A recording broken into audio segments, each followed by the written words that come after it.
ಕರುನಾಡು times ಚಾನೆಲ್ನಲ್ಲಿ ಸುದ್ದಿ ಮತ್ತು ಜಾಹೀರಾತು ನೀಡಲು ಈ ನಂಬರ್ಗೆ ಕರೆ ಮಾಡಿ.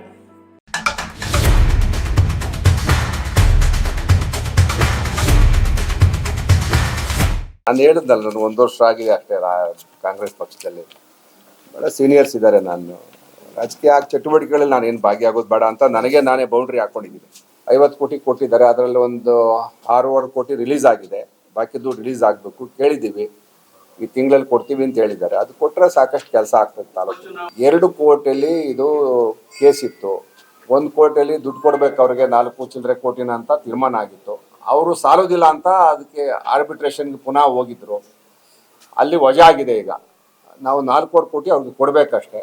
ಜಾಗ ನಮಗೆ ಬಿಟ್ಟು ಕೊಡಬೇಕು. ಈಗ ನಾನು ಅದೀಗ AC ಅವರ ಕಂಟ್ರೋಲ್ ಇದೆ.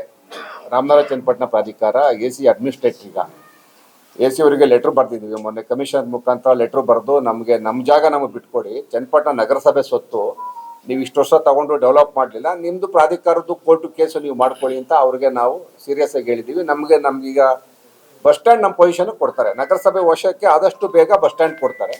ಸರ್ಕಾರ 4.25 ಕೋಟಿ ಕೊಡಲಿಕ್ಕೆ ಒಪ್ಕೊಂಡಿದೆ. ಅದನ್ನು BMRDನವರು ಹಣದ ಮುಗ್ಗಟ್ಟು, ದುಡ್ಡಿಲ್ಲ ಅಂತ ಇದ್ದಾರೆ. ನೀವು ಸಾಲ ಮಾಡೋದು ಕೊಡಿ, ನಿಮ್ಮ ಜವಾಬ್ದಾರಿ ಅಂತ ಹೇಳ್ತೀವಿ. ರಾಮನಗರ ಚನ್ನಪಟ್ಟಣ ಪ್ರಾಧಿಕಾರ ಬಸ್ ಸ್ಟ್ಯಾಂಡಿನ ಡೆವಲಪ್ ಮಾಡೋಕ್ಕೆ ತಗೊಂಡಿತ್ತು. ಅವ್ರು ಡೆವಲಪ್ ಮಾಡಲಿಲ್ಲ. ಅವ್ರದ್ದು ಕಾಂಟ್ರಾಕ್ಟ್ರದ್ದು ಇಶ್ಯೂ ಬೇರೆ. ನಾವು ಚನ್ನಪಟ್ಟಣ ನಗರಸಭೆಯವರು ನಮ್ಮ ಜಾಗ ನಮಗೆ ಕೊಟ್ಬಿಡಿ, ನಾವು ಡೆವಲಪ್ ಮಾಡ್ತೀವಿ ಅಂತ ಕೇಳಿದ್ದೀವಿ. ಈಗ AC ಅವ್ರ ಹತ್ರನೂ ಕಂಟಿನ್ಯೂಸ್ ಆಗಿ ಮಾತಾಡ್ತಾ ಇದ್ದೀನಿ. ನಮಗೆ ಟ್ರಾನ್ಸ್ಫರ್ ಆಗುತ್ತೆ ಬೇಗ ಜಾಗ.